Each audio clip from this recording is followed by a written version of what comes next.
Welcome to the Smithville, Texas Eco Photo Festival program. And we're so grateful that you all are here. This panel discussion is the first time we're doing this, and we're so excited to be making this all happen today.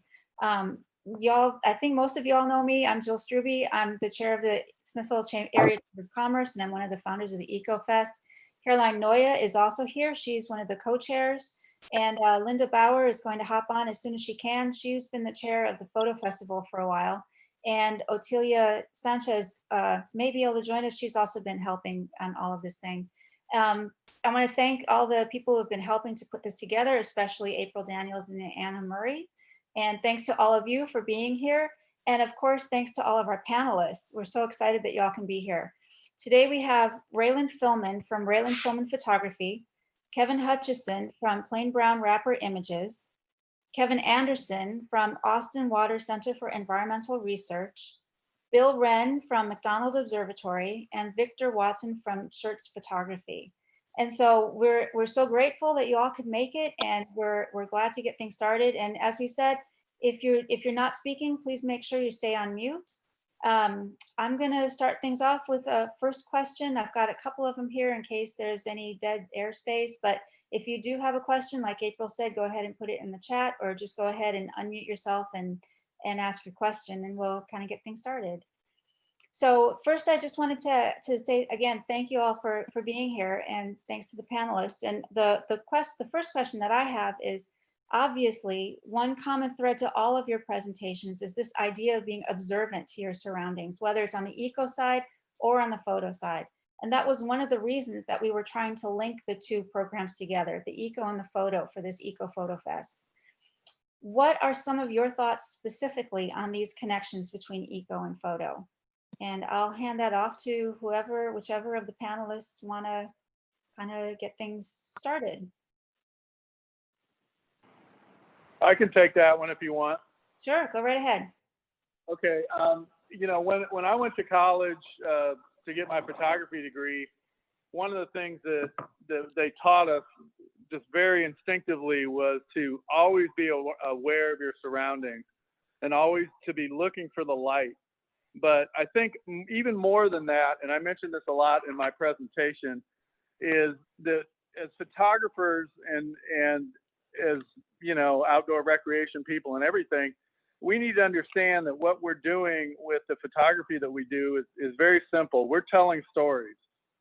You know, we're the cave painters of, you know, years gone by. We're the people that are telling a story. And if we can use nature in that story, then all the better, you know. And I think as we become more and more addicted to technology, we kind of get further and further away from nature. And one of the things that I really like to do in as much of my photography as I can is I like to bring the nature elements back into it, whether it's water, whether it's fire, whether it's, you know, just anything in the outdoors. I really, really like to bring that back in, and not just because it's a beautiful element, but because I think and I hope that it's going to make other people a little bit more aware of their environment. So I'm always looking for the light, looking for the unique thing that I can show of nature in my photography. And, you know, again, in my presentation, I talked about not doing a lot of scenics, which I know a lot of people do. I do a lot more portraiture and stuff like that. So I really like the interplay between human beings and nature. And that's what I really try to get across in my stuff. Great, that's fantastic. Thank you, Kevin. Does somebody else want to pick that up? One of the other panelists want to say anything about that? I'll chime in, the other Kevin. Great. From the science side of this, digital photography's transformed data collection. So now on your phone, you can have iNaturalist or eBird and contribute through observation and photography to biodiversity databases. And this is a new thing, but it's also a transformation in how we observe nature. In the 19th century, you had to kill the things and paint them, as Audubon famously did. Now, through photography and the simplicity of an iPhone, you don't have to have sophisticated cameras. You can capture a lot of important information. The second part of that is that do not assume there are legions of biologists out there documenting things. There are very few. And so having the public participate in that has been a revolution in our ability to document what's there. And one example is otters on your stretch of river between Smithville and Austin. Another is bald eagles. And again, Parks and Wildlife, who are tasked with that work, they have one biologist who does otters for the whole state.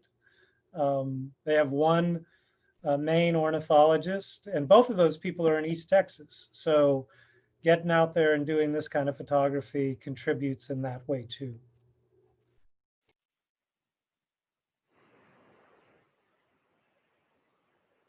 Can I ask a question? Yeah, yes, absolutely. Just springing off what he just said, what Kevin, what websites or what kind of resources, what kind of databases should we be plugging our stuff into? Because there are days that I see things on the river that are just amazing, and maybe I get a photograph of them, but at least I've observed it. And you know, if they've only got one guy covering eagles and one guy covering otters, you know, that's just obviously not enough. Are there some specific websites that you could recommend that we might contribute to? Yes, yes. The main app is iNaturalist. You can download that from those app stores. And that's a tool for all kinds of biodiversity, plants, Okay. animals, insects. And then locally, specifically, there's one for birds called eBird, and that's for the people obsessed with birds. So Bastrop Audubon folks all use that, but the Lost Pines Master Naturalists are going to be putting things on iNaturalist. And it's a very simple tool. You don't have to know what you're seeing. You're not necessarily putting it on there saying definitively, this is what butterfly this thing is. iNaturalist will help you identify it as well. So those are the two main tools, one for all biodiversity and one for birds. Okay, great. Thank you. Yep.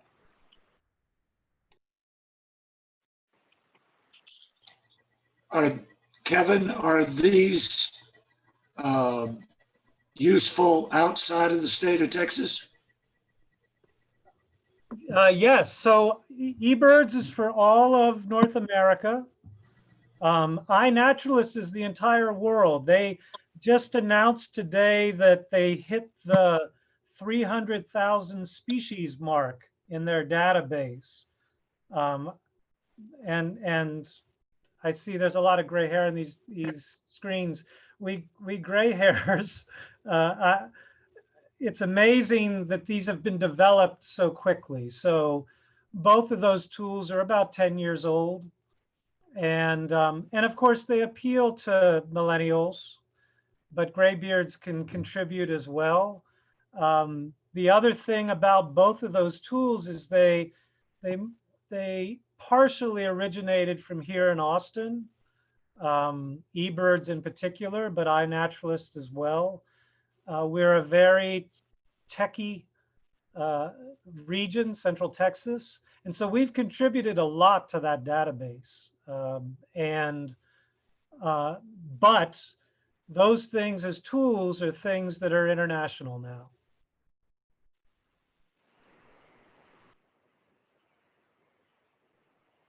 Great. Thanks to you both for that part of that conversation. I'm going to ask one other.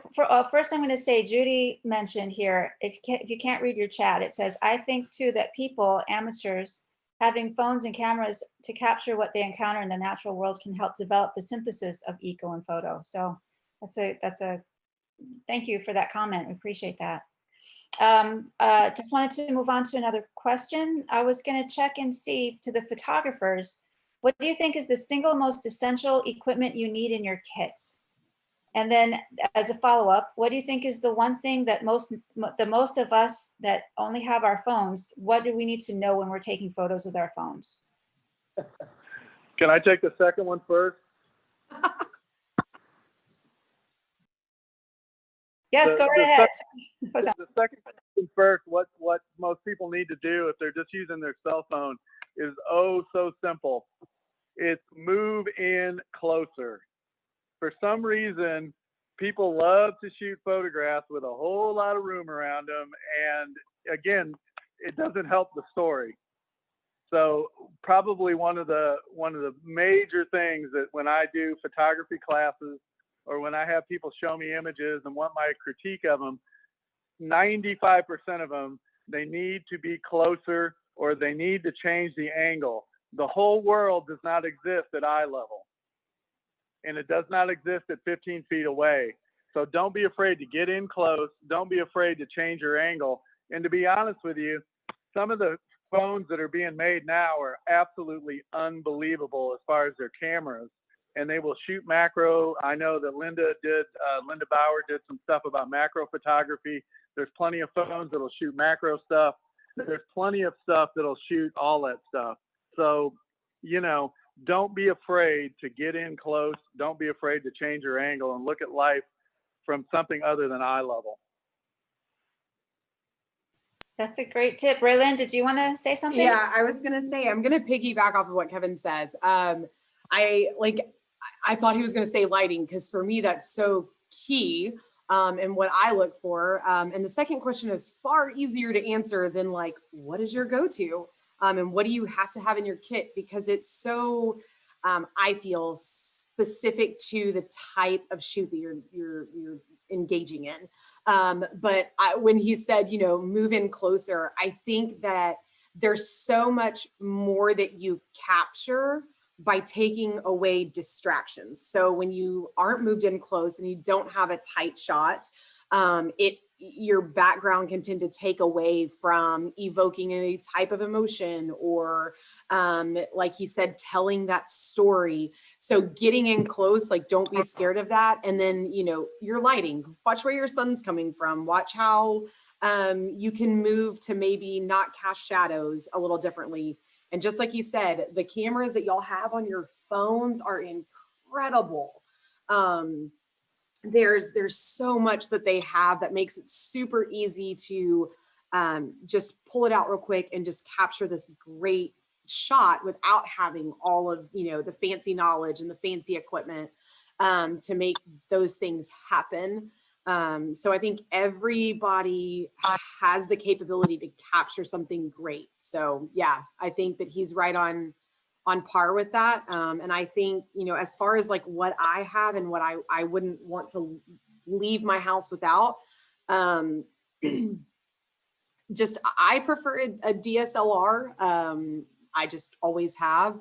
And if I had to pick one lens, depending on what I'm shooting, if I had to pick one, I would probably pick a 24-70 zoom lens with a 2.8 aperture, just because it's a pretty wide range that you can get in, you know, just taking one lens with you. If I could have two, I'd pick a 24-70 and then a 70-200. So those are your two main things if you're shooting with a DSLR.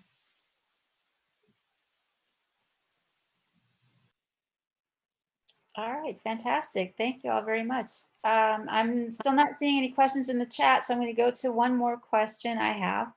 For Bill and Victor, you are both interested in light pollution and dark skies. And so I was wondering what you would say is the most important thing for us to remember about protecting our skies.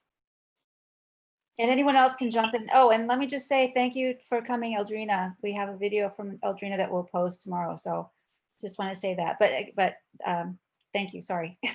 The dark skies question, thank you. Sure, I'll take a crack at that. Can y'all hear me?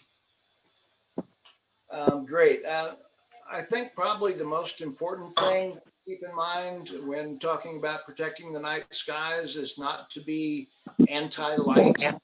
A lot of people think, they hear me coming from McDonald Observatory to talk about outdoor lighting and preserving dark skies, and they think I want them to turn their lights out, that I'm there to pull the plug, leave them in the dark, no safety and security. That's a hurdle you have to overcome with a lot of folks. So the thing is to talk about what makes for good lighting, shielding, directing down, and what have you, so people don't get the idea that you're somehow against them having lights for safety at night. We've been afraid of the dark since the dawn, right? So we don't want to try and take people's lights away from them. There's no conflict. It's about dark skies, not dark ground. There's no conflict between having a well-lit area on the ground so you can see what you need to see to be safe and secure, and having a dark sky overhead. I think that's the most important thing.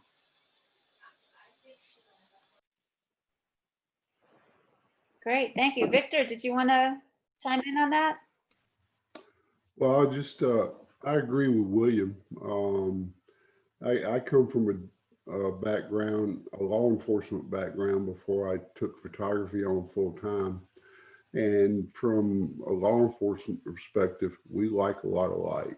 We like to be able to see where we're going.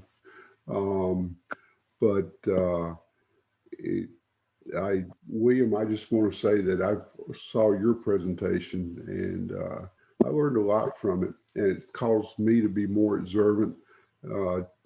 I've been driving around down here in San Antonio looking at the lights that are going up in all the strip malls and things of that nature, and Costco and Academy. And I looked at their lights, and they're the lights that you recommended, which I was really surprised. So, I was glad to see it. I'm more aware, even at my house, I was thinking about putting some lights on the side of the house. So it was a learning experience for me, because it's been ingrained in my head. You need something that's going to go everywhere. So it caused me to have to reorder my lights. So okay. That's all I got. Okay, thanks. And we have those lights in town now that I think they're wonderful. They distribute the light without it being an overtaking spotlight. I don't feel like when I'm sitting on my porch that I'm under interrogation. It's pretty nice.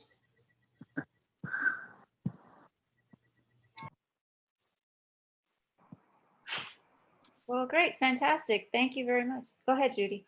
I do have a question about light and nature. All of these presentations had a light element. Some were trying to bring more light onto their subjects, and others are trying to take away some of the light so that they can see their subjects.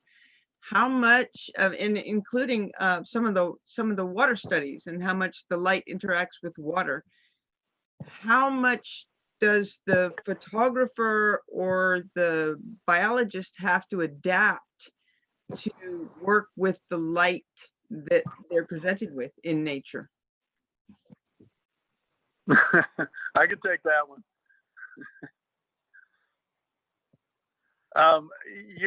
You're completely at the mercy of nature when you're out in the field. I mean, you can bring reflectors and you can bring fill-in flash and you can do all that stuff, but it's real hard to overpower what's out there.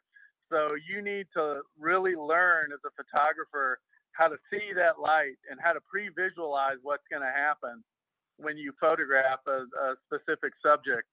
And it is really a skill that has to be learned. And I had the advantage of learning how, when I went to college, there was no such thing as digital photography. and we had to do it on film, and that was an expensive proposition. And you had to wait days sometimes to see if you made the right choices. It wasn't just flipping it up and looking at the preview on the back of your camera. So you learn to really pre-visualize the light. And I think we're all familiar with Ansel Adams.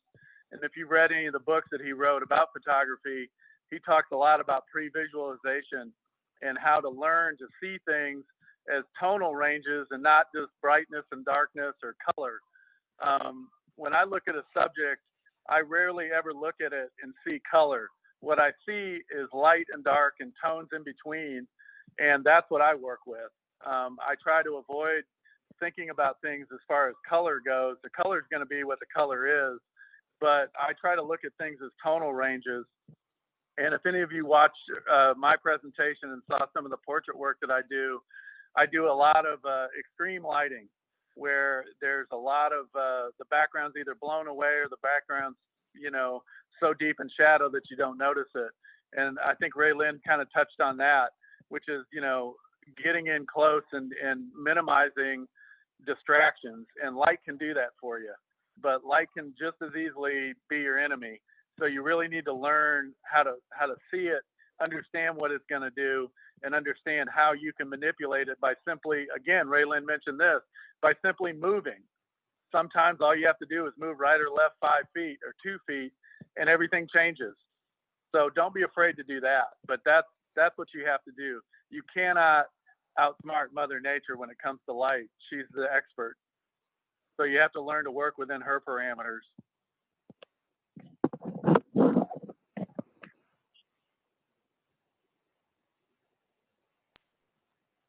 Great, thanks. I don't know if any of the other photographers want to jump in on that, or if we should go to another question. Yeah, the river guy will jump in. Yeah, fantastic. All right. I was delighted to see the dark sky component to this. And, dark skies, of course, are important for us, the humans that want to see the stars, and then the astronomers who need that for their science. But the non-humans need them too. And that was part of Judy's question. We're at the height of bird migration right now, and there's a similar movement for lights out during bird migration. Several years ago, there was a terrible springtime event at Galveston where thousands of birds were killed running into a building at night. The birds are attracted to that light. We don't know the full complexity of how lights affect migratory critters, birds, insects, but we do know that it affects them. And so as our part of Texas urbanizes, that light pollution gets greater and greater. So it's important, just as Victor was pointing out, right, in San Antonio, the new standards for lighting are not just for us, but they're for other organisms too. And then specifically for the river, of course, the light cycle through the year affects all the organisms that live there. They've adapted to that. And as we put artificial lighting in, we impact them too. So from that perspective, light's one of the fundamental components of the ecosystem.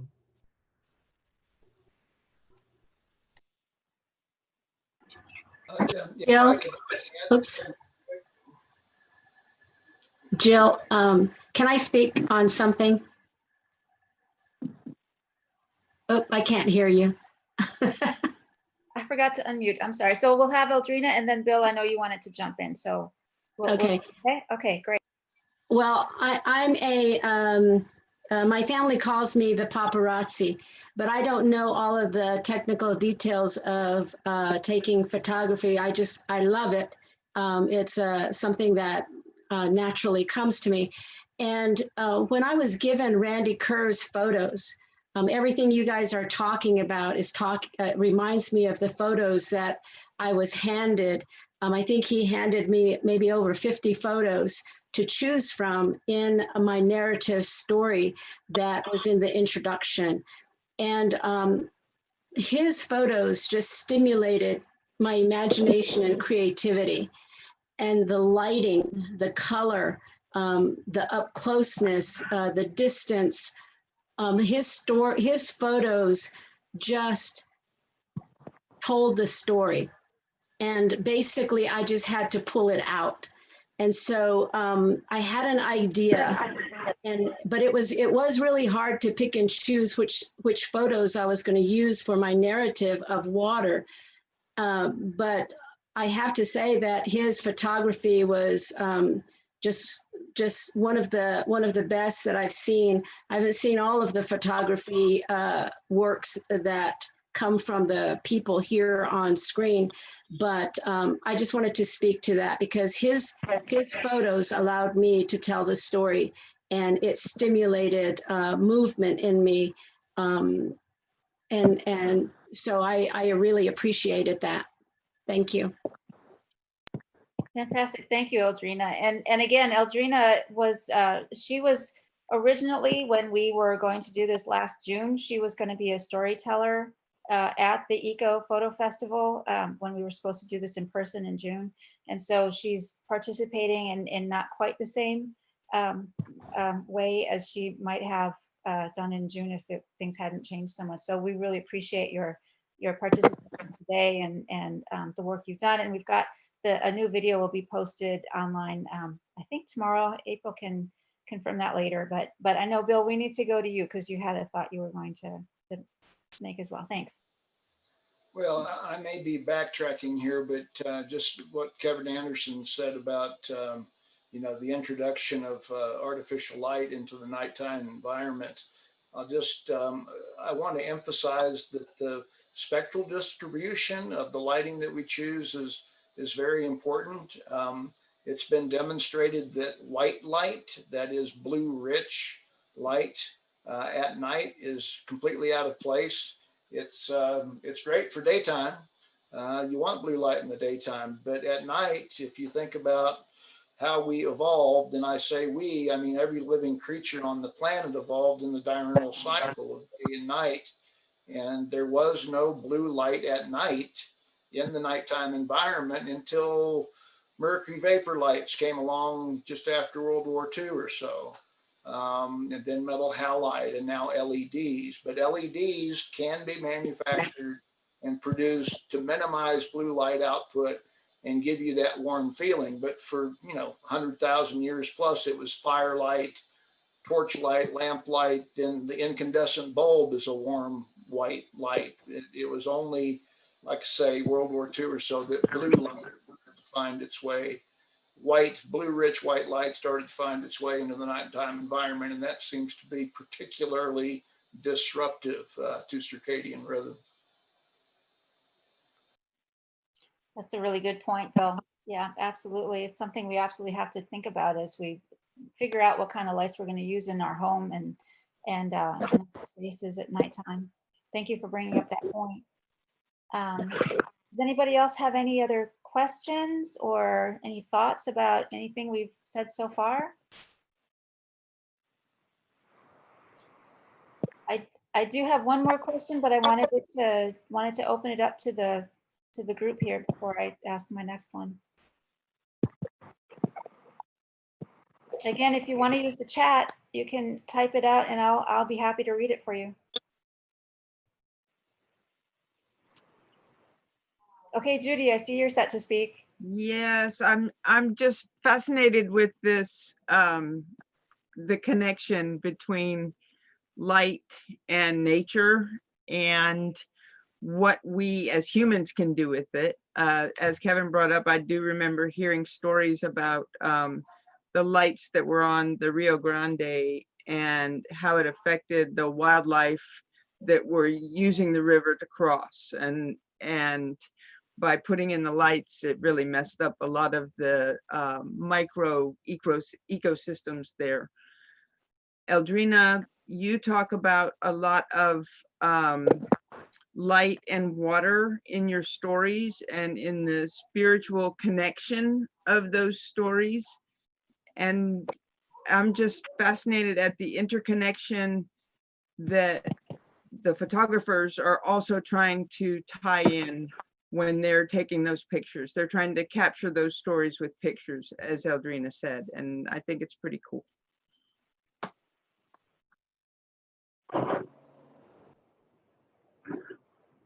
Very good. Okay, very good. So I'm going to ask, oh, wait, I got one from April. She says, I'd love to hear about the dark skies photography that Victor Watson spoke on. I'm sorry, I was trying to type too fast. Oh, okay, go ahead, you ask. I was at Lake Buchanan this weekend, and they have an observatory there that's very much about dark skies. And they had a whole exhibit on photography and photographing. Is Victor still on? Oh, there you are. Sorry, Victor. Yes. They had a whole deal at Lake Buchanan at King of the Eagles about dark skies and about saving our dark skies. And I'd be real interested in hearing from Victor about how you photograph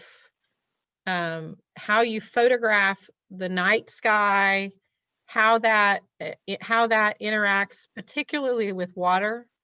I was really fascinated with his presentation about how you can get those beautiful dark skies using your camera in a certain way to close the aperture and really get that beautiful changing sky and cut out those like bleeding light on the water. I'd really love to hear a little bit more about that.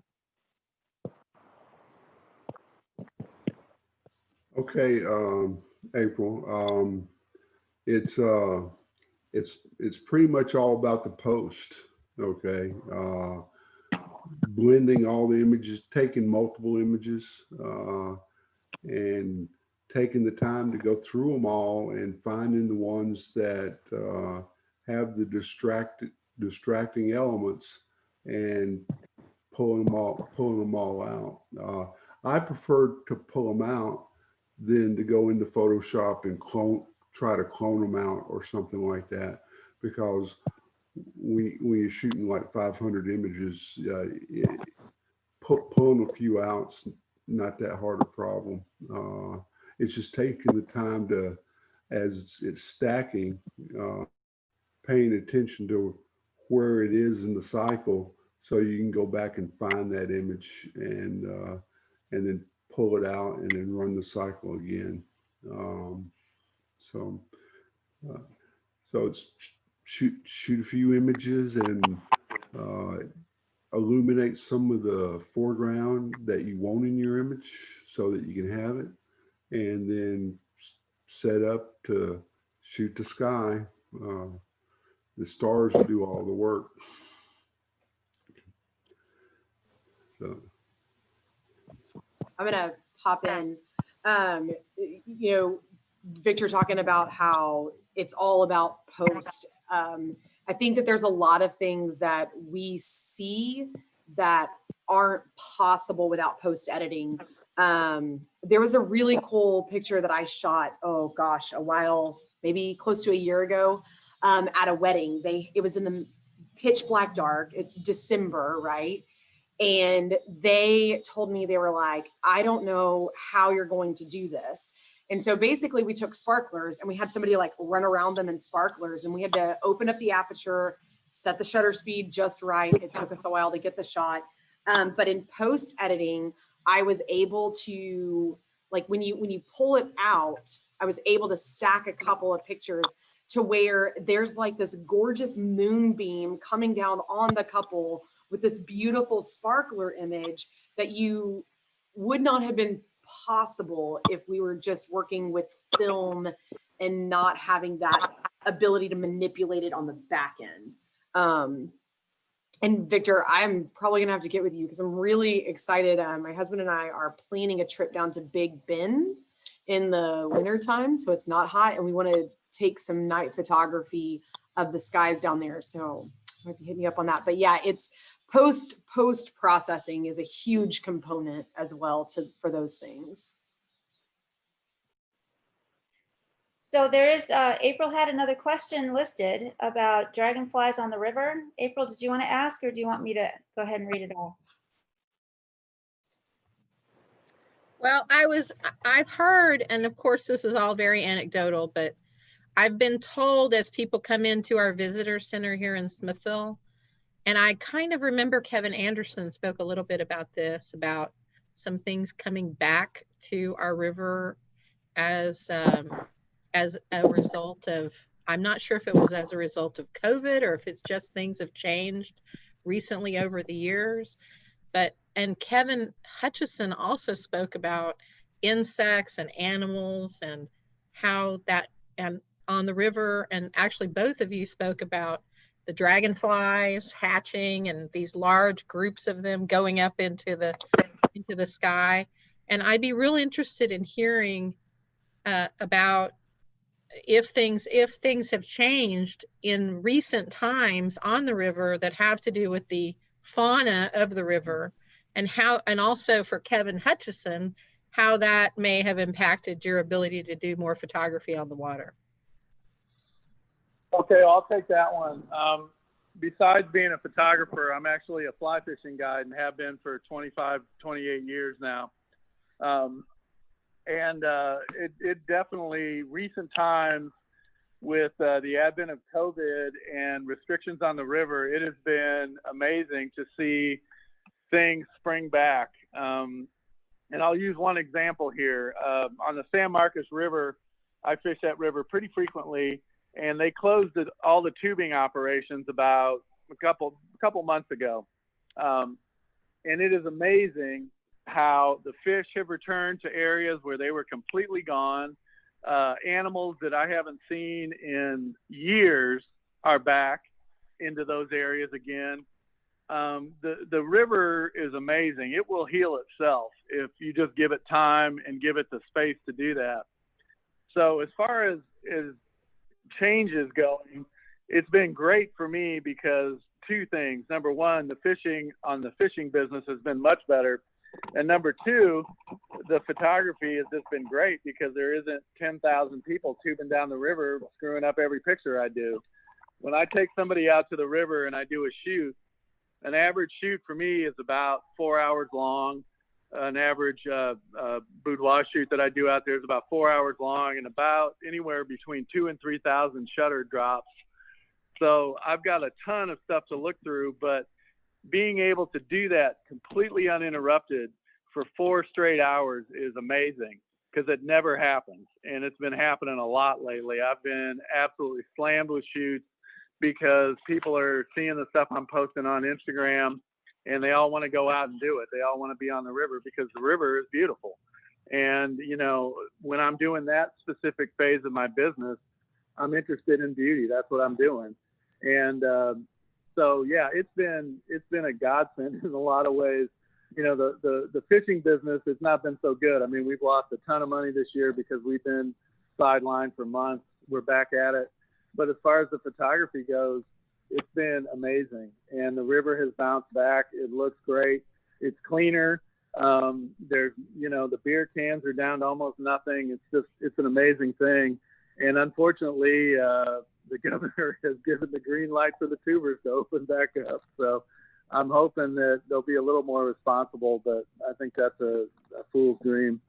But anyway, from my perspective, it's been great in as far as the photography business goes. Thank you, Kevin. And the other Kevin, being on the ecology side, are you kind of seeing the same thing on the river? Certainly, yeah. If you looked at my presentation, from the 1820s, we began to transform the river. Those early settlers all took the bottomland, and what they did was cut down that ancient bottomland forest and transform the habitat. And that meant that critters lost their homes. Since the 1950s, that forest has started to come back as agriculture has ended in those bottomlands or shifted over to less intensive plow-based agriculture. And so the ecological term for that is resilience. And this Colorado River system, the San Marcos too, all our Central Texas rivers are recovering from that huge 100-year impact from the early 1800s to the mid 1900s. And with that, critters are coming back. So it's really interesting to talk to folks. I see Willie Culberson's on here too. We've all, with the River Corridor Partnership, we talk about the 40s and the 50s and what was on the river. And of course, the wildlife populations were at their lowest ebb at that point. And now what's exciting about going on the river and why photography is important, there are discoveries to be made. So Kevin probably saw it too. There was a recent media piece out about the otters on the San Marcos River. And in fact, I responded to it telling, it was a KUT piece. I told the folks at KUT they needed to get on the Colorado because there are far more otters on our river. And the otters and beavers have been back. Now what we're looking for are mink. So the first photograph of a mink, you win the prize because the minks are coming back up the rivers from the coast because the habitat is returning.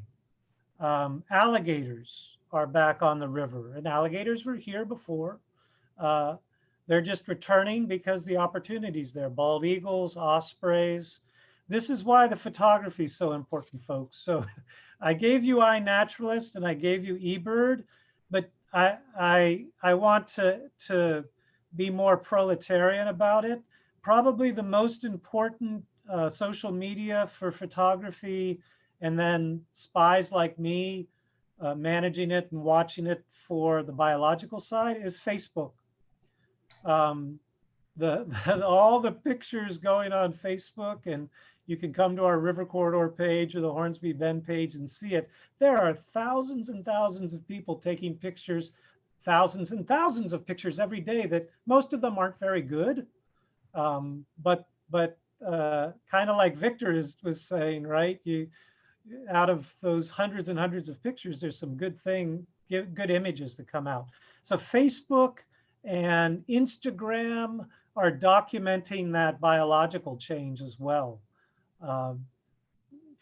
And at the base of that, of course, are the images, is photography. So keep doing that and don't discriminate. Get on those social media and look at those pages for the San Marcos River, for all the fly fishermen, all of that's there. And the very last thing, because I heard April say dragonflies, and Kevin knows this too. So the early larval stage of dragonflies or mayflies, they all live at the bottom of the river and are terrifying predators, eating things. And then some of them, like mayflies, emerge in great blooms all at once. And the adult forms will only live anywhere from 12 hours to 2 days, depending on the species. Dragonflies are emerging all the time, but what they do is migrate. And so right now, if you're out on the river early in the morning, lately at Hornsby Bend, there have been thousands and thousands of green darner, one of our common dragonflies that migrate. And so it's an amazing experience to be in the midst of these massive numbers of organisms that depend on, just as Kevin was describing, the clean water and the good habitat of the river for their different life stages. All of that gets revealed if you get out there trying to capture images of things. The river will reveal those cycles, and all of that ultimately is important for those of us who need to know what's going on along the river. The last thing I'm going to say, because Bill's out there, right? If you're going out at night to take pictures right now, go look for Mars, because Mars is putting on this incredible show. And tonight is one of the good nights for Mars. So the inanimate objects too are important. Over. Well, that actually is fascinating. And oh, well, Judy, I'm sorry. Judy has a question. Judy, you want to read it out or you want to? Sure, I don't mind. Just to build on what Kevin Anderson was just saying, the sharing of the photography helps them identify or find species that are returning. Does it also help scientists identify problems, detecting invasive species or identifying sources of light pollution? I'll speak up. Yes, yes. So, you know, I do a lot with Lost Pines Master Naturalists. These are programs that were created to get more eyes out there documenting change. And that change is both good and bad. I just spoke about good change because mostly we hear about bad things happening. And it's a balance. And then year to year, things are different, dramatically different on our river. 2011 and the drought, the Bastrop fires, all of that impacts things and resets the system. And so I've been humbled over my, I think now 25 years of studying the river. It's not the same year to year ever. And so I'm very shy of being told I'm an expert about the river. No, there are different kinds of expertise. Kevin Hutchison, the fly fishermen who are out there, Willie, the landowners that have been along this river for decades. Those observations are incredibly valuable. The negative changes, there are invasive species. Most of those haven't done a lot of harm to the river in the big context of change. Humans are the worst invasive species on the river, the modern humans since the 19th century. Climate change is a big one where all of these observations are incredibly important to understand impacts in terms of climate extremes. So the misnomer of global warming, that kind of focus is not what we're about.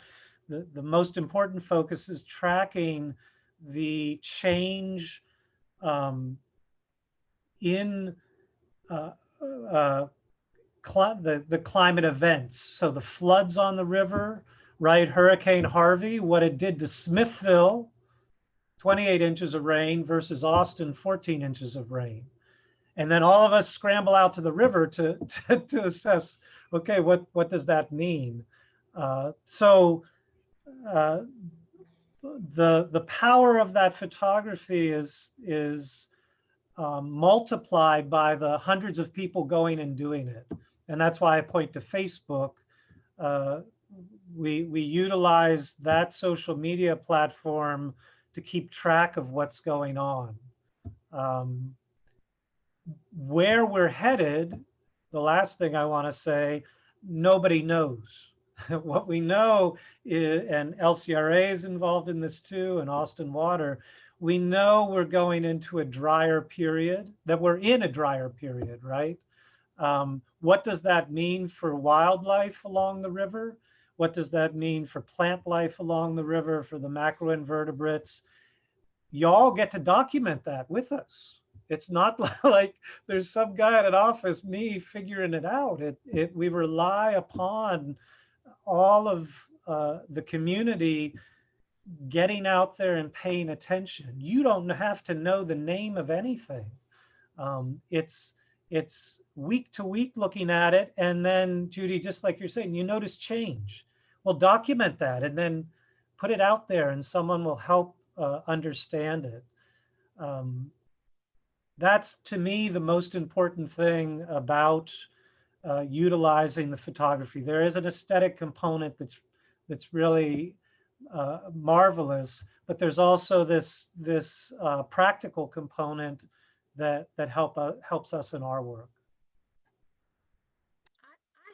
We have about 7 minutes left for this particular panel.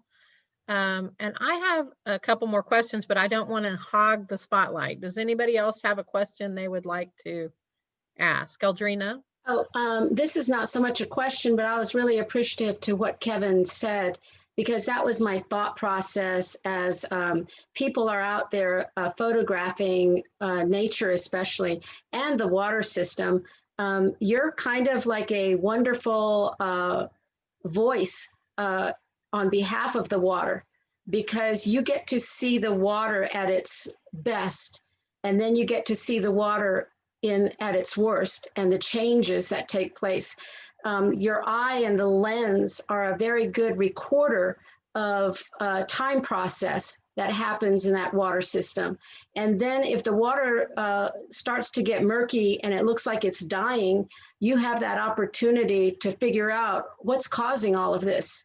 And then, take pictures of what you see. If there's a lot of trash in the water, what's going on there, bring that awareness to your community or people upstream, wherever it's coming from. And especially around lakes that use a lot of power sports equipment, all of that oil and gas, it all goes into the water, and it has to go somewhere. And when you're walking along the sides of the rivers or the lakes, you can see that, and your lens can document what's happening and bring it to the attention of the water management system or even to your own community. So I think as photographers, very good advocate for our water. I don't think I have the story of the water walker from the Anishinaabe people in the longer version you might see this week, but she walked all of the Great Lakes and several rivers because of the awareness about the water. And in her walks, she didn't document it so much by photography, but there were photographers that took pictures with them. She mainly journaled a lot. But in her walks, she was able to see how the lakes were dying and the culprits that were behind a lot of it. And so your lenses can help the communities know what's going on out there, because most of your communities are not going to go out there, for whatever reason, but all of these wonderful photographers that get out there and know what nature should look like, know what clean water should look like. You are the advocates of the ecological system. And so I thank you for saying that, Kevin. I don't know where he went to, but, oh, there you are. You moved just a little bit, but that was all I needed to say. I'd like to, I'm sorry, does somebody else have a question? I have a question I wanted to ask Ray Lynn, unless someone else has a question. And actually this would go to both Ray Lynn and Kevin Hutchison, and I think Linda Bauer is on. This is about local photography right here in our area, right here around Smithville. What advice would you give amateur photographers beyond the obvious things like having the right equipment and making sure everything's waterproof? What advice would you give our amateur photographers who are interested in getting out in the field, taking pictures, out in nature? Victor, I'd love to hear from you too. Any of the photographers that are on here that could talk a little bit about figuring out how to get out there safely and take photographs right here in our area. Raylyn, you want to tackle that one? I was fixing to say, I'll tackle that one first. So honestly, the biggest thing that they can do is just get out there. A while back, before there was digital photography and being able to store, and you had to buy your film and roll your films and go and process it. And Before all of that, it was a lot harder to just kind of go out and get a feel for your equipment and what you have, be it a phone, be it a DSLR, be it a point and shoot, whatever you have. The more that you're out there and the more that you're taking pictures, the more you're going to get a feel for your style, number one. And number two, you're going to kind of get a feel of what you like your photos to look like, how that composition looks like, and how you feel about that. And so there's almost no harm in shooting pictures randomly and to get that. Whereas, 15, 20 years ago, it was a very well calculated effort. You had to make sure that the speed of your film was what you were shooting for, that you had your settings properly, that you read the light right, because I think when I rolled my film, I had like 24 exposures. That was it. The same semester that I took a digital photography class, I was taking a film photography class. And my digital, I was able to play around a lot more and see if I liked this or if I didn't like this, where when I took the film, I was more cautious about what I took, how I took it. I paid more attention to, lighting and the shades and all of that kind of stuff. And so most people don't have that background, but they are just able to get out there and see, do they like up close shots? Do they like far away shots? What type of lighting do they like? How they like their images to be composed, and they have the ability to play around with it. So just get out there. Currently with all the things going on in the world and everything, I'd say keep your distance from things, but there's nothing that stops anybody from going out and taking pictures outdoors. Honestly, I think that's like the highlight of taking pictures is being outside. I think that families don't spend a lot of time outside. And so when I try to put together a styled shoot, I like to take them outdoors. Recently, I did a s'mores session with a couple of families in town, and we got outside and there was a small little fire and they were hanging out on wood stumps. And there's just something so natural and elemental about being outside that it gives people a chance to remember, like, oh, this is fun to hang out here with, birds and cows, in my case, because we were in a pasture. So, I've done that, and getting people out in nature. For the past couple of years, I've taken Santa pictures, and instead of them being in a mall stuffed with people and crazy, a couple years back, Riverbend Park, the city workers did me a giant favor and cut up a tree, and I had like this beautiful log stacked background where, people came out and took Santa pictures where it was in a natural element. And it just, to me, is so much better when you can incorporate those things. To me, being outside and having those natural elements creates such a better picture and image, because like it or not, that's where we live our lives mostly, is outside. Whether we think we do or not, we live those moments that we remember a lot outside. And so having those big components and getting out there, taking those images, finding your style, that's the single most important thing, I think, is getting out and Absolutely, just taking those Raylan. images. I certainly agree with that. And I know if you have not had a chance to listen to Kevin Hutchison's presentation, he spoke it's simple, and it seems very simple when he said it, but I thought absolutely, it's being ready to capture those moments. If you're on the river and you want to capture the little grasshopper that landed on your boat, you better be ready right then and there. I have one more question if you guys are willing. It's 7:02, and I have not been able to ask Bill Wren a question. I'm dying to ask him this question if I can. He's been sitting so patiently, quietly sitting there. But I'd be really interested. He gave a fantastic presentation. And again, if you have not had a chance to go watch all the videos, please do so.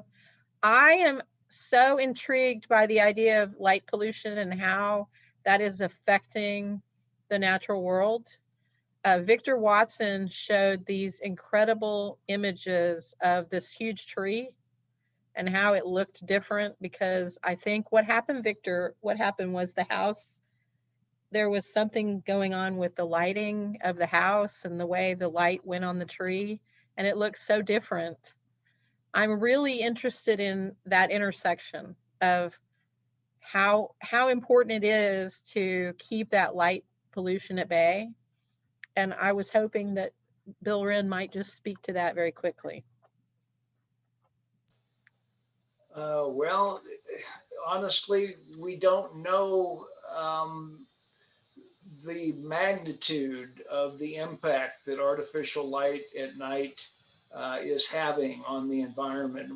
We are only just now beginning to come to terms with the fact, as I mentioned earlier, when we introduced not just artificial light, but white artificial light, blue-rich light at night, that no one really stopped to consider what the consequences might be for the environment. But people are starting to pay attention now, and there are lots of scholarly papers out there on the impact of not just artificial light, but blue-rich artificial light at night on a variety of living creatures. And of course, the big focus is on human beings and circadian rhythm and melatonin production, which is demonstrably suppressed in the presence of blue-rich light at night, which has consequences that can range all the way from depression to cancer. So, well, and forgive me, I don't know what Blue Ridge light is. What is that? Well, I mean, the industry uses the term warm white light and cool white light. You familiar with that? Where one is kind of a candlelight color, a warm white, and the other is a very intense white light, like mini LEDs or help me somebody, I don't know. So think of Christmas lights. When you've got Christmas lights out there and you see like that warm, glowy feeling, those are like your warm lights. But then when you come on this house that you like blind your eyes because it's this blue, I feel like terrible light. Right. I mean, if you've ever driven down the highway and had a pair of bright blue headlights come at you, you will know that there's blue light in the nighttime environment, and it is horribly out of place. It creates glare, it impairs your visibility. Warm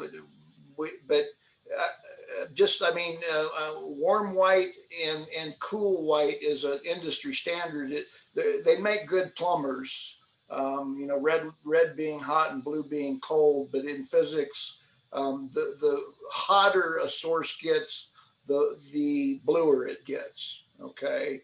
Yeah. You know that as photographers. So,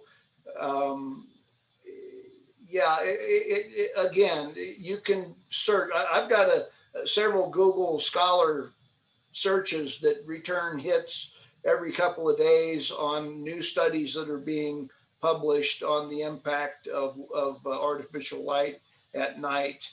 I'm also real keen on astrotourism and keeping this region dark to keep the Big Bend to draw a dark sky destination for people. But I don't know that I've addressed your question fully, April, about the impact. Nobody really knows.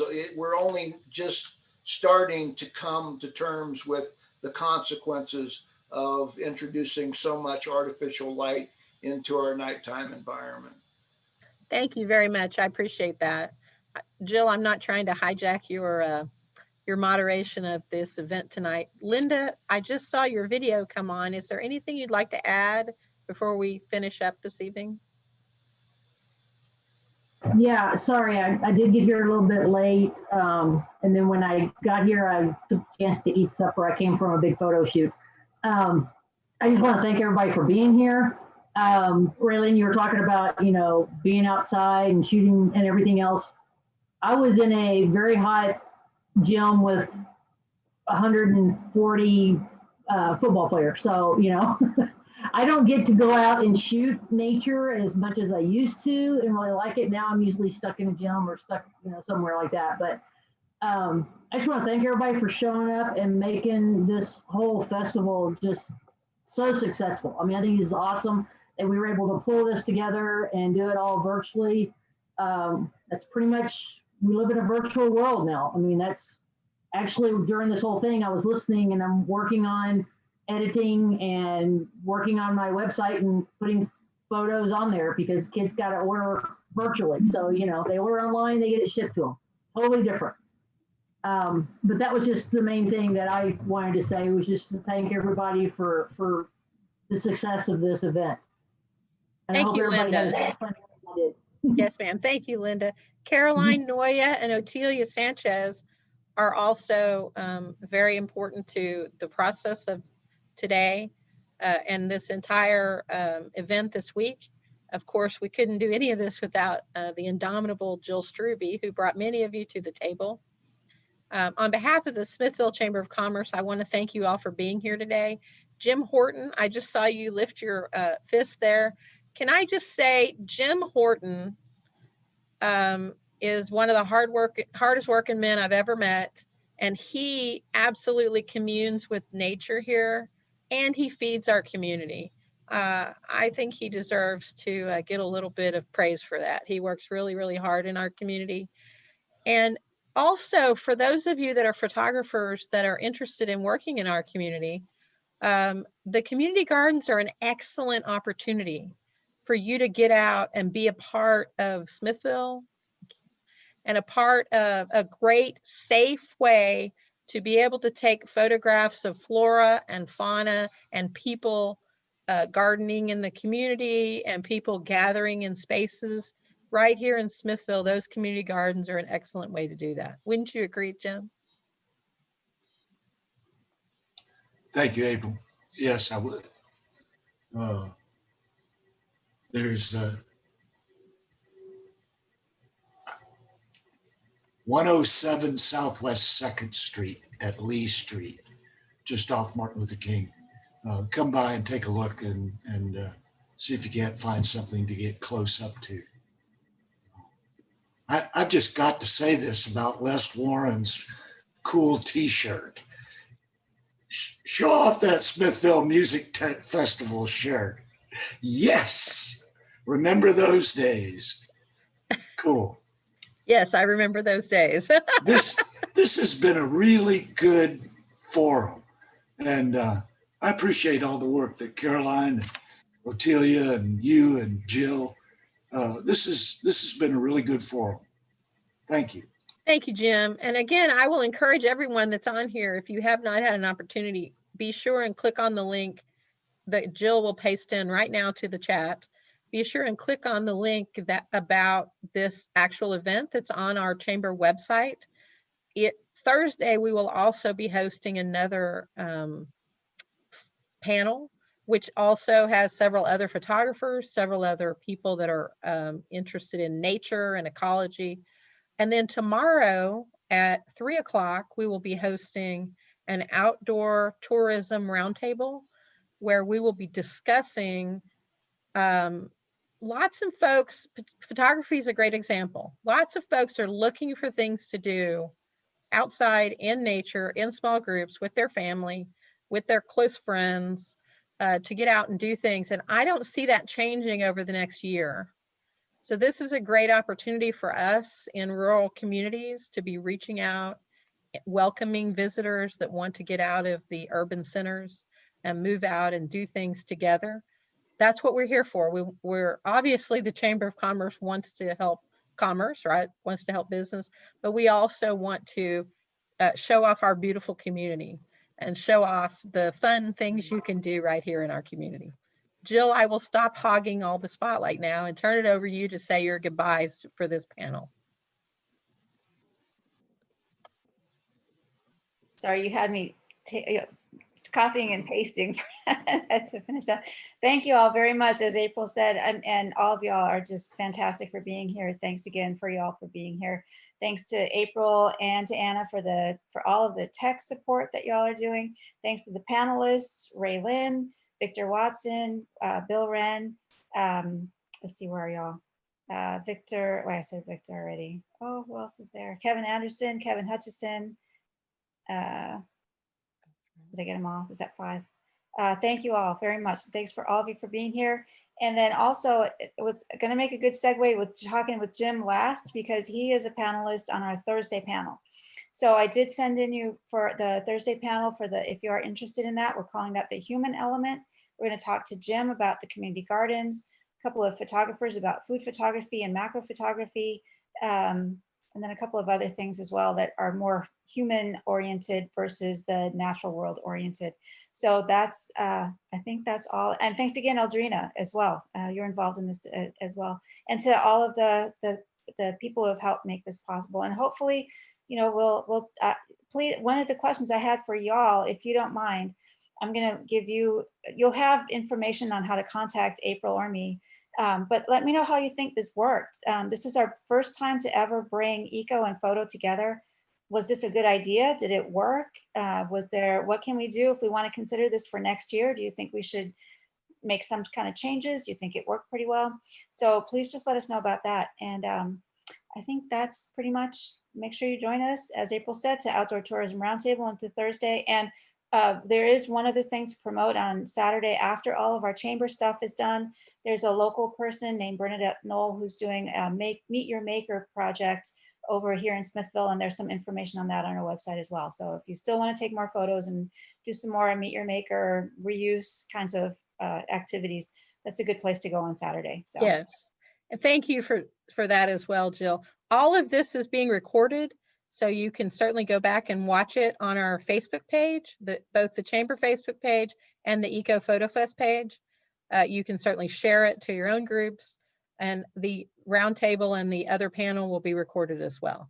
So I think that's it. We appreciate you. We're only 15 minutes over. I'm sorry. We appreciate you all very much. Good night. thank you. Thank you. Bye-bye.